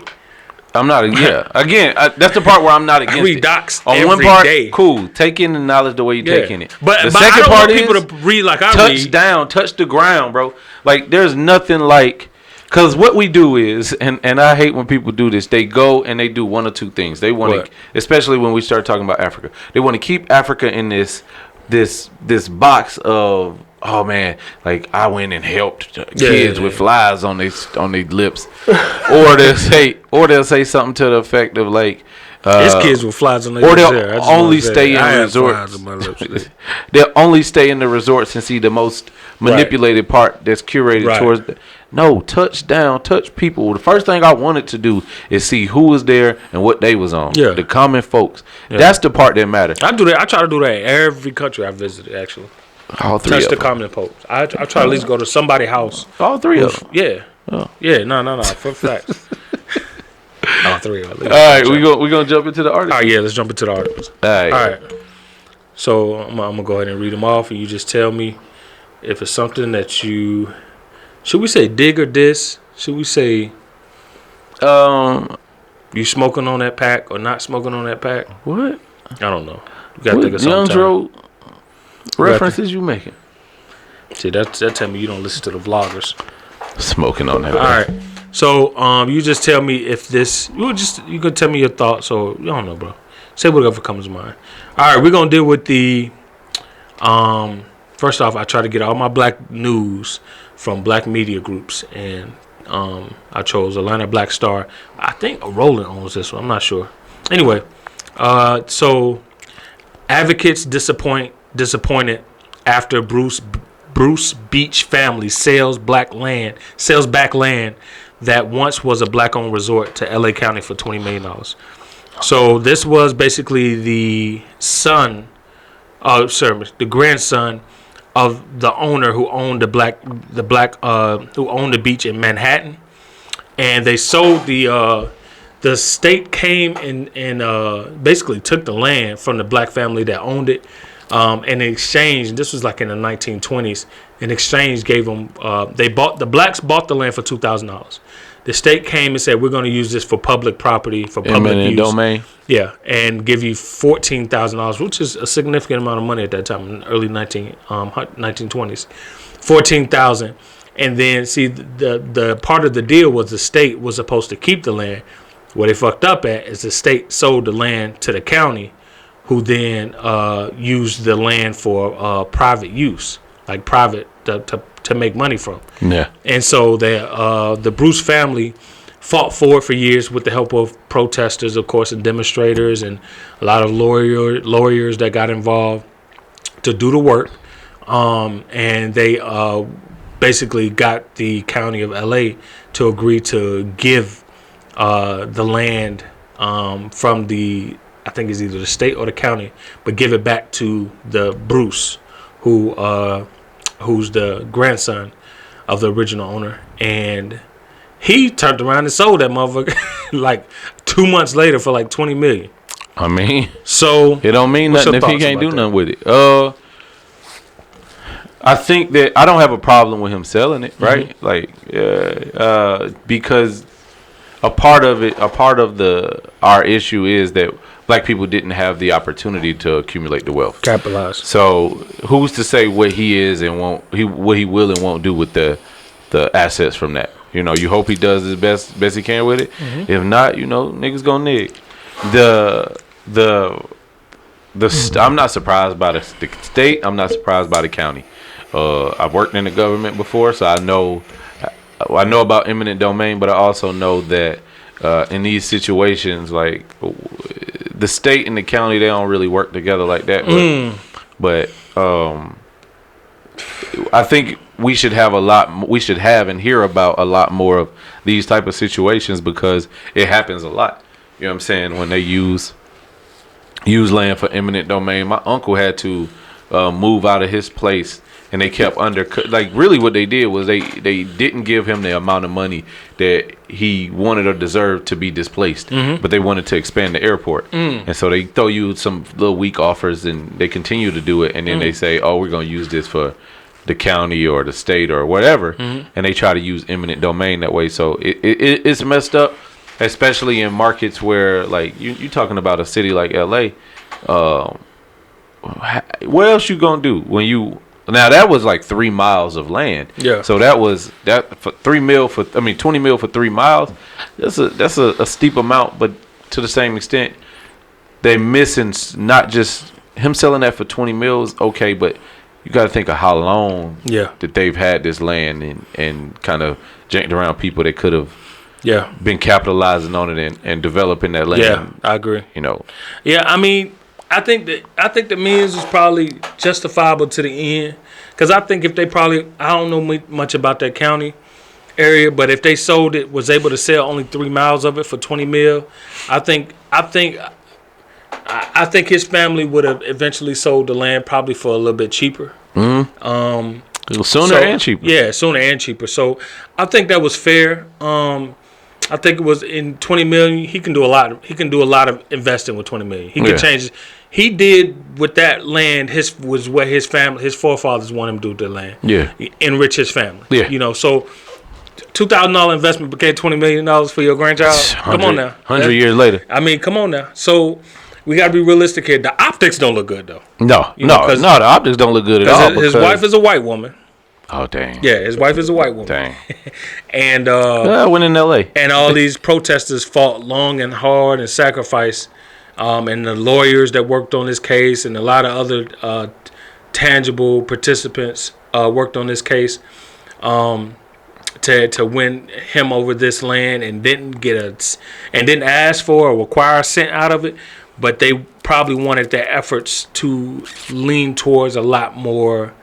Something that had more influence over the greater black cause versus his family just monetizing off of it. Again, with this picture he got the picture with the LA councilman and this white woman by his side. You know, it is one of them things. The optics didn't look great, but I'm glad the brother won. I think he did his family proud. Listen, if my kid later on down the line married a white person, he probably will. And they were happy.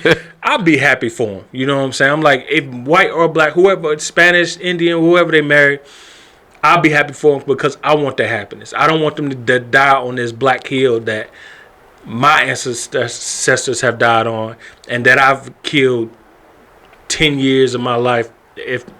Probably I'm 30 now, so like 15 years of my life of dedicating towards a cause that. You know, it's the outcome ain't worth the work. Yeah. You know what I'm saying? So it's like I want my kids to be far removed from trying to be just to give them their lives and to black people, to the cause and the community. I don't want them to sacrifice that. I did that so they don't have to do that. So yeah, it's cool you don't like black folks. Yeah. We actually gonna have to jump past these other two so that we can get to ours before we run out of time. Right. So, well, you don't want to do them real quick, man? I mean, they had to be real quick. All right, cool. No, go ahead. Let's Which one you want to do? I got one pulled up. All right, do the school bus. All right, cool. I thought that was cool. So I thought this was cool too. So the synopsis of this is, the article reads, "If it's in your heart to help someone, please do so. New Jersey bus driver goes viral for tutoring kids to read in between routes." So I think that everywhere you go, you'll find like little trinkets of inspiration. Mm-hmm. And this is definitely one because I don't know if the bus driver was a male or female, but you want to have good people and good influences around you. I remember my bus driver from high school, Miss Tanya, was cool as hell. We used to act a fool on the bus, but you know, she was always cool. And but in situations like that, like you was talking about the literacy rate or whatnot, like you never know what these kids got going on at home. You never know who that person is going to be your savior. Mm-hmm. It's very easy to get overwhelmed when you underpaid, especially. Mm-hmm. You got bus drivers being underpaid and then the teachers being underpaid. But for you to say, I got this time in between where you could be, honestly, making money. My ex mom was my ex's mother was a bus driver, so I knew what she did between routes. She didn't do nothing. Went to sleep. So to say in between routes, I'm gonna help you read. I'm gonna help you study. This is my time that I'm not getting paid for. That's admirable. Yeah. It still speaks to the fact that there are good people out here and they want to help and they definitely want to impact our youth. There's black men out here making a difference. And you don't have to be an alpha male part of a pill community or pop a pill to make a difference. You know what I'm saying? You ain't got to be 6-figure, 7-figure earner to make a difference. All right. I'm with that 100%. All right, so that's how black business said me. What's been going on? Yeah, let's go. Over the last, so we ain't did no episode in a long time, but we back. It's been a long time. We back. We back, Zach. What Miko been doing? What's been going on with Miko in basically the last year? Man, roles have reversed, haven't they? You got divorced? Look at me now. I found somebody. Jesus? they came with him, I tell you that much. They ruined my hot boy summer. I was gonna go on tour last year. I don't believe you. I believe you wanted to, but I don't believe you was going to. I was lining them up, boy. Yeah, this was gonna be a tour of all tours. You get fatigued quick. You don't like dealing with. No, that's true. No, I mean, I didn't say they were gonna stick around long. It's gonna be a tour. I'm here for a good time, not a long time. Oh, I had them set up, boy. Oh, baby. I was about to. This is going to be one for the books. I was going on tour. I had it all planned out. I was going to hit this city, that country up. I was going to go. I don't believe you. All right. Go ahead, though. Then what happened? She pulled up to the second date with cigars. That's how I knew. She lured you in. She dangled a carrot in your face. And that's how she got me in the cave. I met somebody and I'm planning on marrying her soon. And I'm trying to keep social media out of my business. Actually, I told them that I wasn't gonna tell them anything. I'm just gonna pop up one day with a whole family, and my kid's gonna be 3 years old. They're gonna be like, "Damn, D'Amico's, where did this all come from?" Because I want them to continue thinking I'm just a single black man who sometimes occasionally will touch on relationship topics. That, by the way, a lot of my advice has always been true. It's crazy how women come to me years later, be like, remember when you told me X, Y, and Z? Either about a particular guy or particular situation, or just some how I'm seeing the trends in the market. And it was like, damn, you were right. I get that all the time. It's crazy. So I always want them to think that, especially the women who troll me, to think that I'm just a single angry black dude who has these relationship ideas. And so I wanted to keep that going as long as possible. So I rarely post her on my page. I rarely post about what I'm doing with her on my page. We do a lot of incredible stuff. And because I just want them to keep thinking that I'm just out here fucking with these strippers. Yeah, but you can't. People not gonna keep thinking that because you don't be posting your ones on the way to the strip club no more. So they're gonna be like, something changed. They might have just thought you got mature. You know what? I need to regurgitate some of them photos. You got a good ass. Man, that's one thing I wish I wish I had made it into the strip clubs in South Africa. Yeah, I wish you had too. Man. I ain't even get a chance, but I do know a lady in Ghana who looking for strippers. She's looking for strippers to work at. Ladies, working at one of the. What's the money in Ghana? The city. Like right, the currency? If you ladies are looking for make some extra SETI, facts. That's lesser than $1. We got a position for you. Just holler. They throwing SETIs out. Right. That's it on your up? Nah, man. I fucking got laid off twice. You know what was crazy? This is how gold therapy is. The thing that I was worried about the most, giving me the most anxiety the year prior to that, thanks to V. Dr. Vladimir. One of the top 3 therapists in New York. I always say she's the best therapist for black men in America. And I'm going to always say that. If it wasn't for my work with her, I don't think I would have been as prepared mentally. That's a fact. And eventually physically for when it occurred. That's a fact. Because I was always in fear of losing my job because I always didn't think I was good enough to perform the job. That's that imposter syndrome. And when the layoff happened, I had been doing the work like 6 months prior to that. When it happened, I didn't trip at all. Like, it wasn't no big come to Jesus moment. You was on it too. You had to, it wasn't like you had to come rescue me out the dark and come see me at the apartment, make some straight. I mean, you did. You checked on me, obviously. You did. Kudos to you for that. You did keep checking on me. I appreciate that. But nothing. There was no switch up in the lifestyle, nothing like that. And I had did so many things. One, and then two, definitely shout out to Naja, Karma, as she's on Facebook, Karma Ali, for helping me prepare my finances. Just practice financial discipline, because it prepared me to when that point happened. I got laid off. I still had an adequate amount of money in my savings account. Mm-hmm. I still had an adequate amount of money in my investments. I still had adequate amount of money in my checkings account. And they gave me a severance package. I was like, what the hell is a severance package? Working in tech can save your life. You hear me? That is a gold mine. Hey, getting laid off is a luxury in tech, for a lot of reasons. You know what I'm saying? So, yeah, when they laid me off, man, it was like, and I got on it. I got another certification. I was still doing my building my BCloud Engineers, bcloudengineers.com, building the business, and I was transitioning with old girl. She didn't trip or fold on me. She didn't act different the whole time. It was the exact same way she was since the first day I came over. She was very catering, cook, clean, all this. It's the exact same way she was, when we was living together and I didn't have no job. Now, granted, again, I'm still taking care of the bills and stuff. I'm still upholding my responsibility, but it was no and it was even during that, she was like, you don't have to do X, Y, and Z. She was like, no, look, if you need something, I got it, whatever. I was like, and I appreciated it, but I never needed it from her because, again, thanks to Karma, I practiced great. I started practicing great financial discipline that carried me for a very long time. And then the next opportunity came, and so I got to this point where I was interviewing with multiple companies, and AWS was one of the companies that I was in the third round for it. And you only go 4 rounds before they make their decision. And I'm in the third round. I'm like, damn, I'm getting closer and closer to the next round. Because usually if you're not no good, they say we're going to pass on you this time. You don't make it to the next round. But I had them going towards the third and fourth round, and I had a few other companies that were paying, they were paying more than I was definitely making in my last role. And then this one German company came along, and they were just so animated and more responsive and communicative. I don't know if I'm saying it right. Communicative. Right. Oh, okay.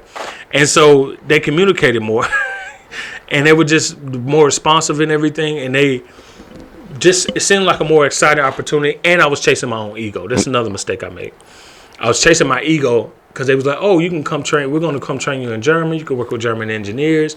So I looked at it as, oh, it's going to technically increase me because they're going to invest in my technical abilities to increase.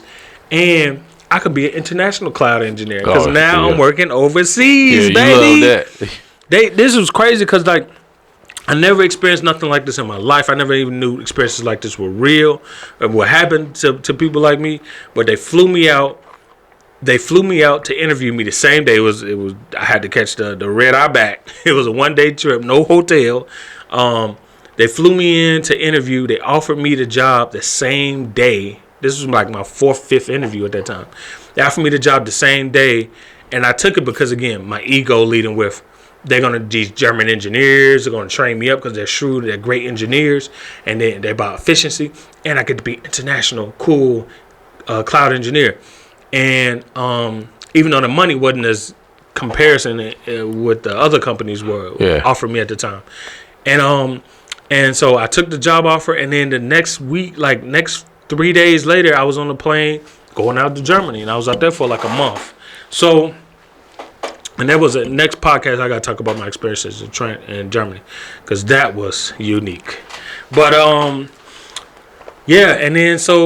then got laid off from them. they basically not one, not two. Right. They definitely played me on a lot of things. Just it was my fault because I led with my ego instead of my better judgment. But two, they played me. They something that they told me they were going to do and invest in. They didn't want to. They turned around. They reneged on it, and it was looking back, it was.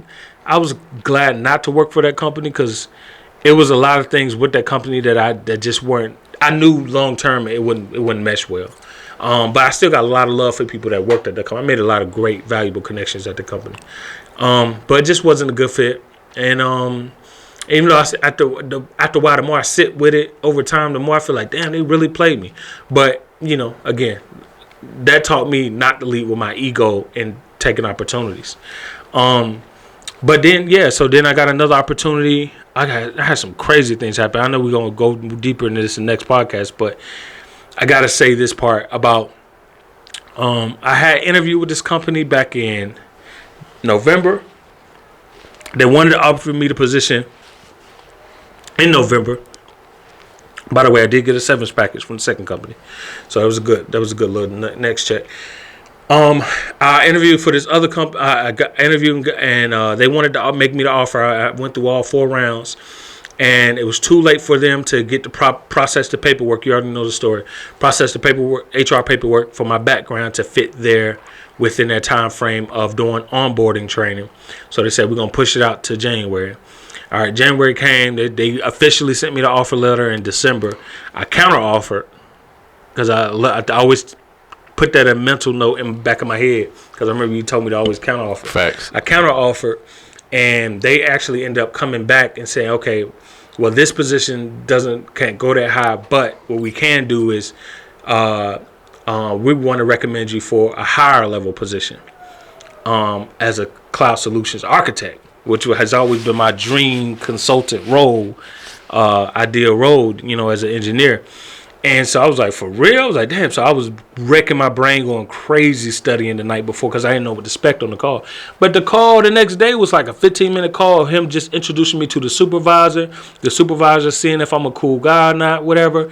And them say, yeah, we want to take him on as a cloud architect. We'll send you the paperwork with the new offer letter. And there's perks inside that increase the offer over time. Yeah. So, man, I was just like, so far it's been a great company to work for. And man,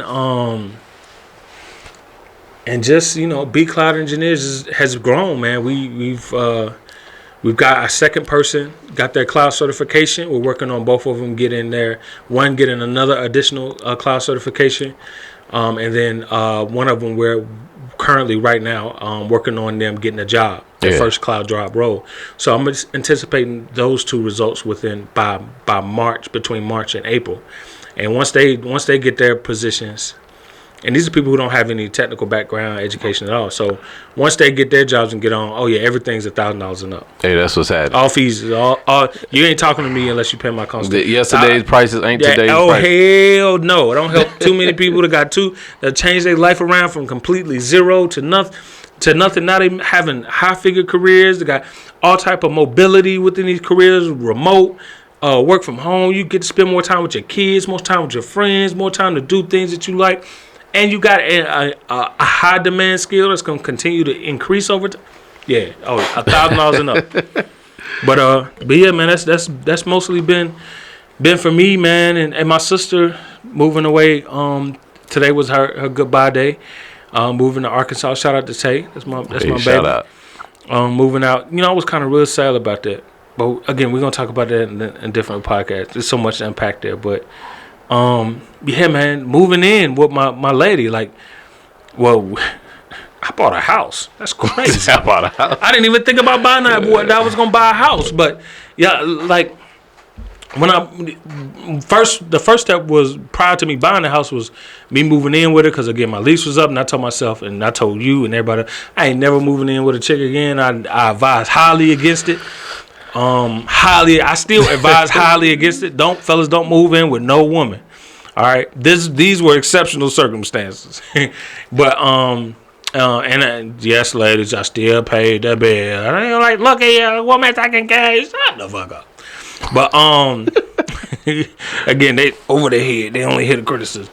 Anyway, buying the houses, that's crazy. I didn't even think about that, but it's so many. Buying a house and building a future with. I'm ring shopping for her right now. She just found out the other day that I was ring shopping because it was hard to find a ring, bro. It's hard to just find. It took too much time. Ring shopping is hard, bro. I know. I've done it. You ain't. God damn. You just impatient and you don't know. That's true. It ain't as hard as you think. That shit hard, bro. Anyway, go ahead. What's changed with you, sir, since we've last pod? We gonna wrap up soon, so I'm gonna keep mine concise. So as you can see, your boy, I'm part of the 7 Continent Club. So my goal, a real club? Nah. Oh, you should make it a club, bro. That'd be dope. Like a Facebook group or something. Might be cool. A Discord group, a WhatsApp group. Yeah, but one of the things that I did do last year, my goal was, I love traveling. I was really proud of you for that, by the way. Avid traveler, bro. So, I started traveling, and then I was just going. I meet locals anyway, and then I find myself going out with them. So I thought, like, oh shoot, like this year would be. I had great jobs, great positions, made money, and all of that. So everything was on the up and up last year. I had to refinance my house and pay out my ex. And you did that. I wish the best for her. Hey, you did that, boy. That boy got that monkey off his back, boy. Hey, man. Why she gonna have a whole podcast now?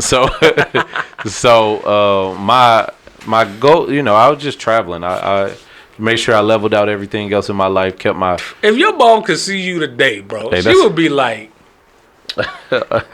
"Who is this man? I always knew he was gonna be great, but wow." Hey, man, I think I try to simplify a lot of I try to simplify a lot of the stuff in life, and then just do whatever I want to make myself happy, and that contributes to happiness. Does anybody in your family praise you for what you pulled off? No.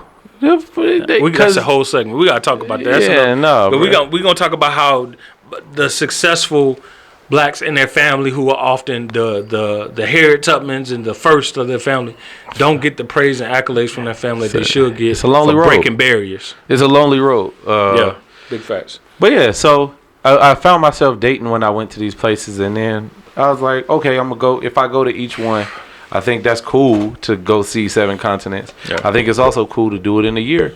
But I'm like, man, like if I'm doing it, it would be dope as hell if I could go on a date in every continent and then do it all in 1 year. That's different. And I was first I was like, man, let me make it in 360 in a year. And then I was like, nah, let me make it in the year of 2022. That was crazy. I want to do 7. So what happened is I did 2 dates in each continent.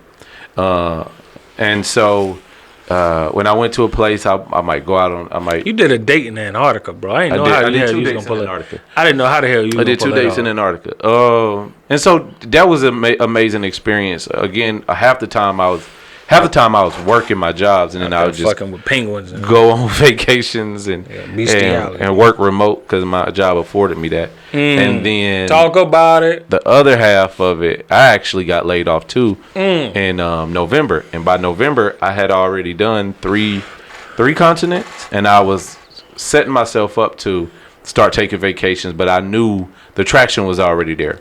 So like Miko said, I got severance also from my job. So outside of what I already had aside, being laid off is not always a bad thing. I just want to tell you that, especially in tech. Yeah. Woo. And what was crazy, just for people who don't know, like I worked for that organization for 7 months. And I worked on the books for them for 7 months at the time, and then they at the time that I got laid off, it was probably about 11,000 people that got laid off. At the time that I got laid off, I was given like 4 or 5 months of severance. So child support offers, y'all did not hear that. That's all donation money.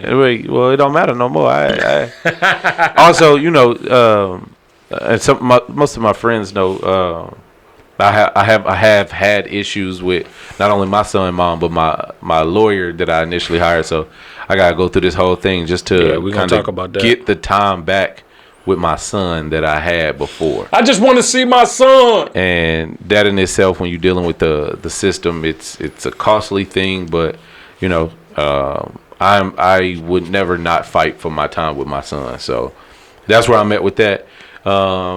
And literally from November to really just now, we in February. From November to now, I've literally been traveling and kind of enjoying my me time. Got another great therapist. She's definitely helped me. I love the support I get from my friends, and so it's been an enjoyable experience. My last 4 continents, I went to Australia, which is Sydney was one of my favorites. Is one of my favorite cities. I've found some dope people, some amazing black women. What made it one of Africans. your favorite cities? We one talked of my, about Morocco, but you didn't tell me what yeah, city. it's one of my favorite cities because the people were friendly. They genuinely wanted to know me. It was times where I went You out. didn't feel fetishized? Nah, it was safe too. It was safe to, like, I've seen women walking around at 3 a.m. by themselves drunk. You know what I'm saying? Nobody doing nothing to them or none of that. Very different. few homeless people, even in like the downtown business district and all of that. But like when I seen black people, they upheld the black acknowledgement, and like they wanted to be around me. I wanted to be around them. We wanted to get to know each other because they not used to seeing Americans, let alone black Americans. So when they see them, they like, oh, it's this level of intrigue. It wasn't like everybody wanted to smash, but it was like people wanted to know you. I went out maybe 3 nights and didn't have to buy no drinks. That's crazy. And I'm like, no, yeah. They like, no, you here? I insist. Like these people. They really put a roof in your drink. Probably, but but I had a dope time. Met a lot of black people of color. The white people were cool too. I heard business wise, they kind of shady assholes to work with, but I haven't experienced that. I've only had positive experiences. The city itself is beautiful. It's white. It's really white, but like even white, like Boston white, whiter than Boston white. But you know me, I try to find black folks wherever I go. So I met a lot of. I met a lot of black folks and Africans. Met some good friends. Damn near had a whole bay while I was there, at least for a couple of days. But are you going to see her again? I don't know. Do y'all still text? Yeah. I text my bays like wherever I go. I make sure that you tap in. Yeah. Now in Africa, Africa different, man. I had a whole bay in South Africa. And she didn't want to let me go, and then one in. I remember that. But this ain't about that. It's more so about like the way that people take to you. But that was a very kind blow off of her. I don't want this to be like, oh, he's just doing this. Because it's times where I went places and I didn't have no level of companionship, especially like Antarctica and stuff like that. So if anybody need tips on how to get to Antarctica, how to move around, I did all of these things solo. You just didn't want her to see your shrinkage in Antarctica. I did all these things solo, and so for me, it's easy to plan. For me, you know, I kind of move how I want to move when I go places. So I take proper precautions, but I don't really put a lot of pressure on myself to knock off everything on the list. I just enjoy my time. Man, that seemed like a lot of pressure. 7 continents, that's big. It was Most a lot. Most people in the world never accomplished that. I didn't get homesick till shit in life. Recent. You know what I'm saying? Yeah. Oh, what was also dope was I went to Argentina, and when Argentina was in the FIFA World Cup, so that was dope. Just seeing everybody, like how the city explode when they like. Shout out to the experience. It's a lot about Argentina that like infrastructure wise, they're nice and it's beautiful, but they don't have no brown people. And then once I learned the history of why they don't have no brown people, it was kind of fucked up. Yeah, like putting black people on the front lines during wartime. So you kind of to sacrifice themselves first? Yeah. So we were the Marines. Facts. Oh, fuck them motherfuckers down there in Argentina then. Y'all motherfuckers, fuck y'all grandfathers and all type of shit who put us on the front lines to be killed first so y'all could thrive and live. And we buried and gone. Fact. And no tributes. But yeah, I had an amazing experience in I ain't like messy anyway, goddamn. He a messy motherfucker anyway. Yeah. I'm standing up for black unity, baby. Black global unity is my cause. Not just being a black American, not just being a black German, black South African, black everywhere. If you black around the world, we all have very common experiences, and we are all united behind the all black global cause. Black global. But what else? I think that's it, man. I came back recently from Ghana. Globally black. I came back from Ghana and South Africa, and so now it's about to be business as usual. Maybe some light travel, but back into looking into the job market and expanding things. It's a move that I'm making that will come out eventually. But right now, I'm back. I want to enjoy my time with my family and friends. I did start getting homesick towards the end of South Africa, so just wanting to be around my family and friends. I hate the book report I had to do on Argentina in the 3rd grade. Now that I look at y'all different, I'm sorry. Go ahead. But shout out to Manu Ginobili. It wasn't his fault. I thought it was Manu Ginobili. All right, man. So I know we got to get out of here, but we definitely gonna recap, man. We it's good. Feel good to be back, man. Get back into the groove. How you feel about it? No, I feel we got to come back strong. Shout out to the studio for being here still. Yes, sir. Yes, sir. Yes, sir. New setup, same. Hopefully, face. right. Same place, new face. What I'm saying? My hairline's still there. Yep. Hey, we don't even talk about that. Same man, different hat. You feel me? Oh, new handle. Oh yeah, tell them. So Mark, where you at? Is the new handle. I try to look over social dot there. I was like, what the hell? He just DM me the other day. I don't fucking. Been social distancing. That was on some pandemic stuff. Now it's Mark, where you at? I'm always somewhere. I enjoy my travels. I enjoy.